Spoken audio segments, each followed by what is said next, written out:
जय माता दी, जय माँ कामाख्या। कामाख्ये वरदे देवी नीलपर्तवासिनी त्वं देवी जगत माता योनि मुद्रे नमस्तुते। कामाख्ये काम संपन्ने कामेश्वरी हर प्रिये काम नाम देहि में नित्यम कामेश्वरी नमस्तुते। कामदे काम रूपस्ते सुभगे सुर सेविते करोमि दर्शन देव्यम सर कामार सिद्धये। ओम महेशानी महामाये चामुंडे मुंड मालिनी आयु आरोग्य ऐश्वर्य देहि में देवी परमेश्वरी। ओम जयंती मंगला काली भद्रकाली कपालिनी दुर्गा क्षमा शिवा धात्री स्वाहा सदा नमस्तुते। ओम सर्वमंगल मांगल्ये शिवे सर्वासादिके शरण्ये त्र्यंबके गौरी नारायणी नमस्तुते। दुर्गति नाशिनी दुर्गा जय जय, काल विनाशिनी काली जय जय, उमा रमा ब्रह्माणी जय जय, सीता राधा रुक्मणी जय जय। महालक्ष्मी नमस्तुभ्यं नमस्तुभ्यं, सुरेश्वरी हरिप्रिय नमस्तुभ्यं नमस्तुभ्यं, दयानिधि काली काली महाकाली काली के पापनाशिनी खड़ग हस्ते मुंड हस्ते काली काली नमस्तुते। काली काली महाकाली काली के परमेश्वरी सर्वानंद घरी देवी नारायणी नमस्तुते। ओम ह्रीं दुर्गाय नमः। ओम ऐं सरस्वत्यै नमः। ओम श्रीं श्रीये नमः। देव राधा ट्रस्ट की तरफ से सत्यवाणी की प्रस्तुति। जो भी मनुष्य पीड़ित अवस्था में है, कष्ट में है, चाहे धन से हो, दौलत से हो, इज्जत से हो, ऐश्वर्य से हो, संतान से संबंधित समस्या हो, कर्ज मुक्ति से संबंधित समस्या हो, कोर्ट कचहरी से संबंधित कोई समस्या हो, कुल देवी देवता का दोष हो सकता है, घर के अंदर प्रेत बाधा हो सकती है, घर के देवी देवताओं का बंधन हो सकता है, आपके पितरों का बंधन हो सकता है, ऊपरी बाधा बाहरी हवा लग सकती है, मेली विद्या का प्रयोग भी हो सकता है और कोख का बंधन भी हो सकता है, व्यवसाय का बंधन हो जाता है, हर काम में रुकावटें उत्पन्न होने लगती है, आपके जमीन मकान प्लाट ये बिकता नहीं है, बेचने की कोशिश करते हैं परंतु बिकता नहीं है, राज की सफलता जो है कोर्ट कचहरी या पुलिस केस या कहीं पे एप्लीकेशन दे रहे हैं उसमें सफलता प्राप्त नहीं होती हो, उतार चढ़ाव आते हो,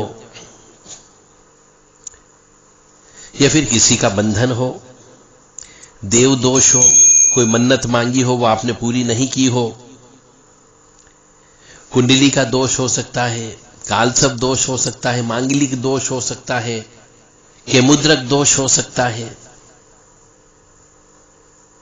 चांडाल योग हो सकता है, अंगारक योग हो सकता है। कई बार पूजा पाठ कराते, नारायण बलि करवाते, फिर भी फर्क नहीं पड़ता हो, शादी का बंधन हो सकता है, मकान दुकान फैक्ट्री का बंधन हो सकता है,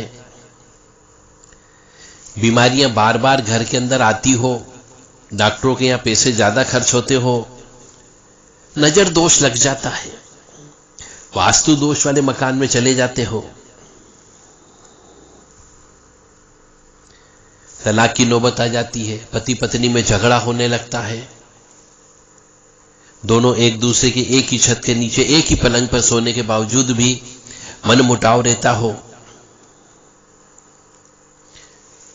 पुरुष किसी दूसरी स्त्री के चक्कर में लग जाता हो या स्त्री किसी पर पुरुष के चक्कर में लग जाती हो,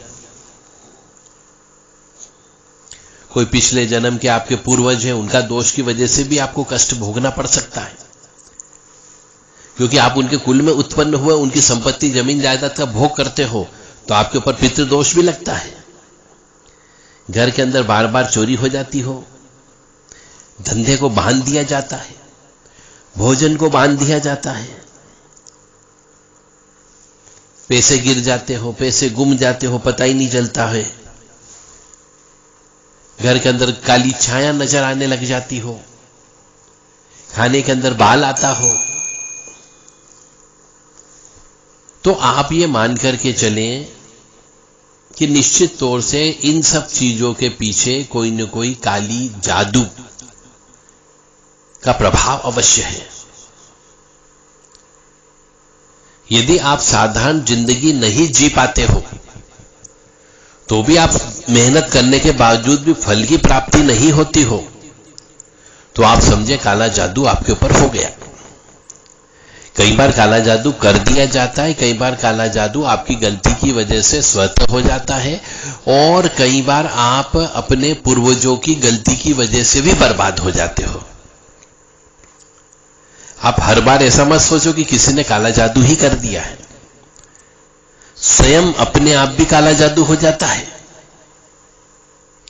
जैसे कहते हैं कि गुरुवार के दिन या मंगलवार के दिन या शनिवार के दिन शराब नहीं पीना चाहिए, परंतु मनुष्य इन 3 दिन में विशेष तौर से शराब पीता हो तो निश्चित तौर से उसके ऊपर दूसरी प्रेत बाधाएं लग ही जाएगी, स्वतः हो जाएगा।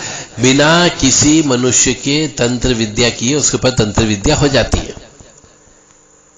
यदि कोई मनुष्य अमावस्या के दिन मांस खाता हो, अमावस्या के दिन यदि उसे सपने में मांस खाते हुए पितृ नजर आते हो, तो ये मान के चलो पितृ भयंकर नाराज है। स्वतः तंत्र हो जाता है। यहां पे किसी को तंत्र करने की जरूरत नहीं होती है। तो आपकी जो समस्या है, पहले उस समस्या की जड़ तक समझने का प्रयास करो। अब आप कहोगे हमारा दिमाग काम नहीं कर रहा है, हम क्या सोचें, किसके पास जाएं, किससे पूछें कि हमें क्या हो गया, क्या पिछले जन्म के कर्म के अनुसार हुआ है या इस जन्म के कर्म के अनुसार हुआ है, या किसी ने जादू टोना कर दिया, या फिर हम ऐसे घर के अंदर चले गए जो घर पहले से ही दोषपूर्ण था, गलत जगह घर बना हुआ था, पीपल काटने के बाद उस जगह के ऊपर मकान बनाया गया हो, कुआं था, कुएं को बूर दिया गया हो, बंद कर दिया गया हो, उसके ऊपर मकान बना दिया गया हो, या पहले वहां पे कोई कब्रिस्तान रहा हो, बच्चे गड़े हुए हो। तो ऐसे बहुत सारी चीजें जिनकी वजह से ये जो मैंने समस्या गिनाई, ये वाली समस्या उत्पन्न हो जाती है। तो इसमें से बहुत सारी समस्या स्वतः उत्पन्न होने वाली होती है। अब जैसे संतान की समस्या, कि संतान उत्पन्न नहीं हो रही है, तो संतान उत्पन्न नहीं हो रही है तो इसका अर्थ यह भी हो सकता है कि पिछले जन्म में आपने गर्भ के अंदर बच्चे को गिराया हो, पिछले जन्म में बच्चों की हत्या की हो, पिछले जन्म में बच्चों को सताया हो, तड़पाया हो, तो इस जन्म में आपको बच्चे नहीं होते हैं। या ये भी हो सकता है कि तंत्र विद्या से आपके विवाह से संबंधित कुछ कपड़ों को गायब कर दिया जाता है, काट लिया जाता है, उनकी पुतली बना करके तंत्र विद्या करके कोख बांधने का काम कर दिया जाता है, लिंग को बांधने का काम कर दिया जाता है, तो भी बच्चे पैदा नहीं होते। तो पहले यह पता करने की कोशिश करें कि क्या हमारे पूर्वजों ने तो कोई दोष नहीं किया था, कोई पूर्वजों का शाप तो नहीं है। पहले आप अपनी पत्रिका को चेक करवाएं, जन्म पत्रिका को चेक कराएं, जिसमें पिछले जन्म के कर्मों का फल का लेखा जोखा होता है। यदि आप किसी ऐसे व्यक्ति को जानते हो जो पिछले जन्म के कर्मों का लेखा जोखा बता सके, तो आप उनके पास जाइए और उनसे पूछिए कि हमारे किन पिछले जन्म के कर्मों के पापों का फल है कि हम आज जो है कष्ट भोग रहे। और यदि आपको नहीं मिलता है तो आप हमसे संपर्क कर सकते हैं।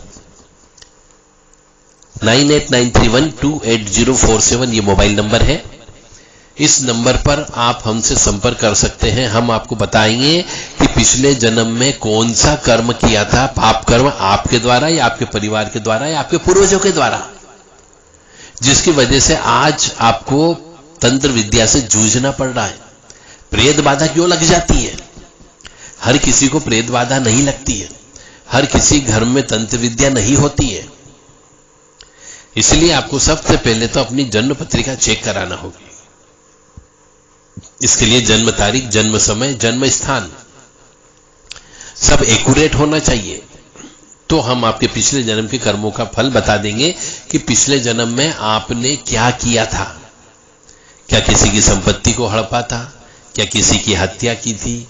क्या आपने धर्मशालों को तोड़ा? क्या पिछले जन्म में आपने मंदिरों को तोड़ा है?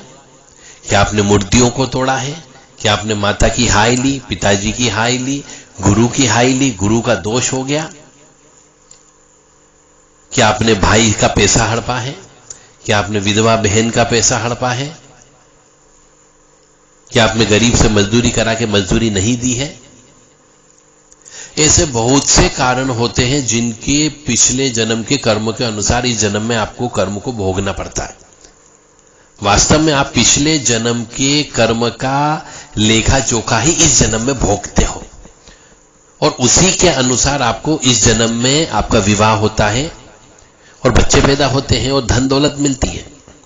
और उसी कर्म की वजह से विवाह होने के बाद पत्नी छोड़ के भी चली जाती है, बच्चे भी उत्पन्न होते हैं पर बच्चे पत्नी लेकर के चली जाती है। कई बार बच्चे उत्पन्न ही नहीं होते हैं, दोनों साथ साथ भी रह रहे हैं पर बच्चे उत्पन्न नहीं होते। तो ये सब हमारे पिछले जन्म के कर्मों का फल है। किसी को धन की कमी होती है तो किसी को बच्चों की कमी होती है, किसी को दोनों चीज है परंतु पढ़ाई लिखाई की कमी होती है, किसी को रोटी रोजगार की कमी होती है, तो किसी को मान सम्मान की कमी होती है, कोई जेल यात्रा चला जाता है, तो कोई बिस्तर पे पड़ा रहता है बीमार होने की वजह से, कोई चरित्रहीन हो जाता है तो कोई चरित्रवान बन के रहता है। किसी के पास धन दौलत बहुत ज्यादा होती है, किसी के पास धन दौलत ही नहीं होती है। तो ये सब हमारे पिछले जन्म के कर्मों का फल होता है। तो दोस्तों, सभी धर्म प्रेमी बंधुओं, आप ऐसे कर्म करो जिसकी वजह से अगले जन्म में आपको कष्ट की प्राप्ति न हो, माता पिता की हाय न लगे, भाई बहन की हाय न ले, किसी गरीब की मजदूरी न खाएं, अन्न का दान ज्यादा से ज्यादा करें, कंबल का दान ज्यादा से ज्यादा करें। हो सके तो अपनी जिंदगी में जहां मंदिर बन रहा हो वहां पर मुक्त हस्त से दान दें, चाहे लोहे का दान दें, ईंट गिट्टी का दान दें, सीमेंट का दान दें, लेबर पेमेंट करें, परंतु दान अवश्य देना है भगवान का मंदिर बनते समय, ताकि आपको सुख की प्राप्ति हो सके। और कुछ दिन ऐसे होते हैं, अक्षय तृतीया होती है, अक्षय नवमी होती है, साल में कुछ ऐसे तिथि त्योहार आते हैं बहुत महत्वपूर्ण, जब देव उठनी 11 हो गई, देवशयनी एकादशी हो गई, इस प्रकार की जो विशेष तिथि मुहूर्त होता है उनमें उपवास रखें, निर्जला एकादशी के दिन उपवास रखें और अपने पापों का शमन करें। किसी तांत्रिक के पास जाने की जरूरत नहीं है आपको। मैं बार बार सब लोगों से यही कहता हूं कि आपके पास जो परेशानी है वो परेशानी आपके स्वयं के द्वारा उत्पन्न की गई परेशानी है, क्योंकि आपको ज्ञान नहीं था और ज्ञान नहीं होने की वजह से आपने वो गलती कर दी, क्योंकि वो ज्ञान आपके माता पिता ने आपको सिखाया नहीं। तो मैं सभी माता पिता से प्रार्थना करता हूं जो मेरी इस आवाज को सुन रहे हैं कि अपने बच्चों को तंत्र से संबंधित बेसिक ज्ञान अवश्य दें। उनको तंत्र से डराओ मत, उनको तंत्र का ज्ञान दो कि यदि घर के सामने कोई नींबू फेंक के चला जाए तो नींबू का हाथ लगाना चाहिए या नहीं लगाना चाहिए। यदि घर के सामने कोई नागफनी की कील या बड़ी बड़ी सुइयां लगा के कोई पुतली डाल जाए पूजन करके तो उसको हाथ लगाना चाहिए या नहीं चाहिए। और यदि वो कोई डाल गया तो उसको क्या करना चाहिए। यदि आपको उच्चाटन हो रहा है और शरीर स्वस्थ है, या घर के अंदर आपको कोई काली छाया दिख रही हो, पर्दे के पीछे कोई है ऐसा महसूस होता हो, आप सब एक कमरे में बैठे दूसरे कमरे में अचानक बर्तन गिरने की आवाज आ जाती हो, तो मान के चले कोई न कोई ऊपरी बाधा अवश्य है आपके घर में। तो उसका ज्ञान अवश्य दें उस बच्चे को। डराओ मत कि भूत है, ऐसे नहीं डराओ। उसको लड़ने के लिए प्रेरित करो कि इन अदृश्य शक्तियों से कैसे लड़ा जाता है। तो अदृश्य शक्तियों से लड़ने का तरीका हम आपको बता रहे हैं। और यदि आप चाहें कि आप अपने बच्चों को ये शिक्षा दें तो आप अपने बच्चों को हमारे यहां भेज सकते हो। बच्चों के लिए रहने खाने पीने की पूरी व्यवस्था है। रेसिडेंशियल कोर्स है कि तंत्र से कैसे लड़ा जाए। तंत्र से डरना नहीं है, तंत्र सबके लिए है, चाहे बच्चा हो, चाहे जवान हो, चाहे वृद्ध हो, चाहे पूर्ण हो अवस्था वाला हो, चाहे स्त्री हो या पुरुष हो, सबके लिए तंत्र है। और मैं कहता हूं सब मिलकर के सीखो, क्योंकि आगे आने वाले जमाने में तंत्र का बहुत ज्यादा दुरुपयोग होगा, आप उस तंत्र से लड़ सकोगे। क्योंकि आगे आने वाले समय में शत्रुता बहुत ज्यादा बढ़ेगी। आपका प्रतिस्पर्धा करने वाला ही आपको खिलाई पिलाई कर देगा, आपसे प्रतिस्पर्धा करने वाला ही आपके ऊपर तंत्र विद्या करवा करके आपको बर्बाद कर देगा। आपको मालूम ही नहीं चलेगा, क्योंकि आप तो पढ़े लिखे हो, आप तो डॉक्टरेट की डिग्री ली हुई है, आपने इंजीनियर की डिग्री ली हुई है, आप विदेश से एमबीए करके आ गए हो, तो आपको थोड़ी मालूम कि तंत्र क्या होता है। आपकी घरवाली, आपके पतिदेव हॉस्पिटल में क्यों पड़े रहे? क्यों आपका पैसा गोली दवाइयों में जा रहा है? क्यों आपके यहाँ बच्चे पैदा नहीं हो रहे हैं? क्यों धीरे धीरे आपका मन उच्चाटन की ओर जा रहा है? यह सब तंत्र विद्या का खेल होता है। तो तंत्र विद्या के लिए कोई जाति बंधन नहीं है, कोई उम्र का बंधन नहीं है। हम तंत्र को सामान्य ज्ञान जिसको बोलना चाहिए कि डरने की आवश्यकता नहीं है। हनुमान चालीसा का पाठ कंठस्थ करें, 11 बार रोजाना पाठ करें, संक्षिप्त हवन करें। तो वो कैसे करें? संक्षिप्त हवन करके कैसे नकारात्मक ऊर्जा को आप घर से बाहर कर सकते हो? अपने शरीर की घटपिंडी की रक्षा कैसे करें? अपने परिवार की रक्षा कैसे करें? इन सबसे संबंधित ज्ञान आप देव राधा ट्रस्ट से प्राप्त कर सकते हैं। प्रैक्टिकल ज्ञान दिया जाएगा और तंत्र से डरो मत। और यदि आप तंत्र का ज्ञान नहीं रखते तो आप मान के चलिए कलयुग के अंदर आप धीरे धीरे बर्बाद हो जाओगे। आपको पता ही नहीं चलेगा कि क्या तंत्र से ऐसा होता है। तंत्र से विवाह रोक दिया जाता है, तंत्र से हाथ बांध दिए जाते हैं, तंत्र से बुद्धि बांध दी जाती है, तंत्र से पढ़ाई लिखाई रोक दी जाती है, तंत्र से बार बार बीमार किया जा सकता है, और तंत्र से बच्चे पैदा न हो इससे भी व्यवस्था कर दी जाती है। और तंत्र से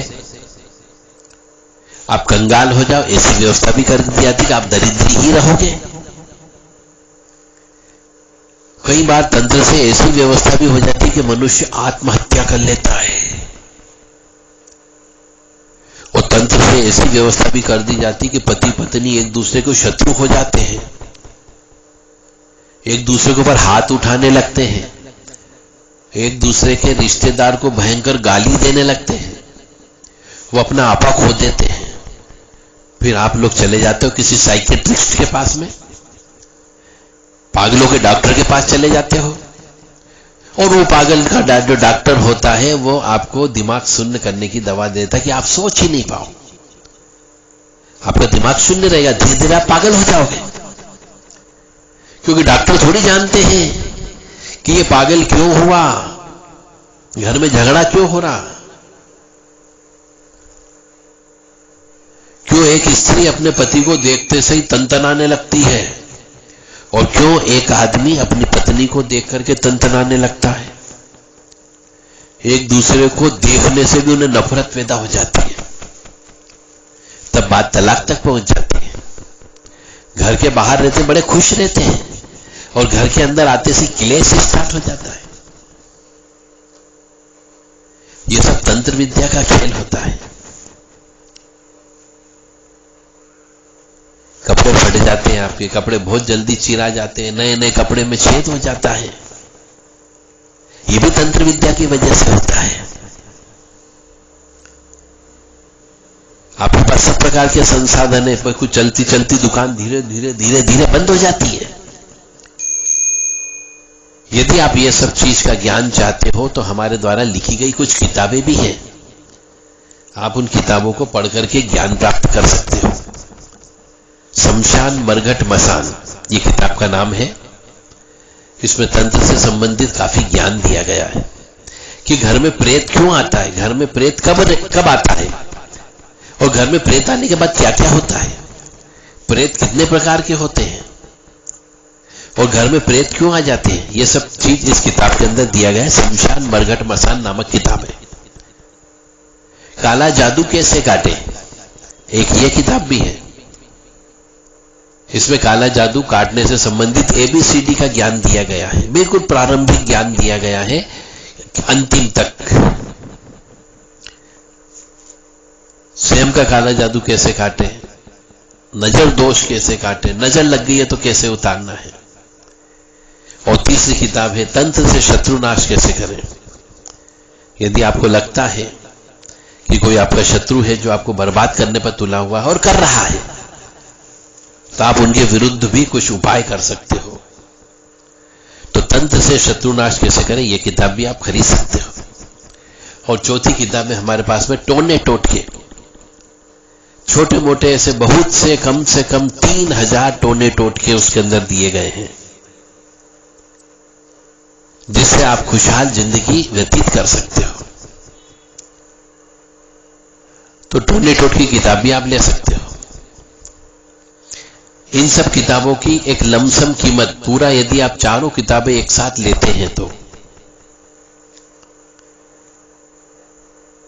11,000 रुपए में आपको ये चारों किताबें प्राप्त हो सकती है। ये प्रस्ताव आज दिनांक 17 दिसंबर से अगले 10 दिन 27 दिसंबर तक रहेगी। जिस किसी भी धर्म प्रेमी बंधुओं को तंत्र से संबंधित बेसिक ज्ञान लेना हो, टोने टोटके से संबंधित ज्ञान लेना हो, भूत प्रेत चुड़ैल डाकन से संबंधित ज्ञान लेना हो, वो इन किताबों को खरीद सकता है, हमसे प्राप्त कर सकता है। देव राधा ट्रस्ट के व्हाट्सएप नंबर 9893128047 पर संपर्क करके। यह किताबें केवल ट्रस्ट के सदस्यों को दी जाती है। तो जो भी आप किताब खरीदते हैं, लेते हैं, आप ट्रस्ट के सदस्य बन जाते हैं, ताकि आपको ट्रस्ट की गतिविधि से संबंधित सभी जानकारी आगे भी उपलब्ध करा दी जाएगी। जय माता दी, जय मां कामाख्या। हमें उम्मीद है कि आप अपने बच्चों को तंत्र से संबंधित ABCD अवश्य समझाएंगे और बताएंगे।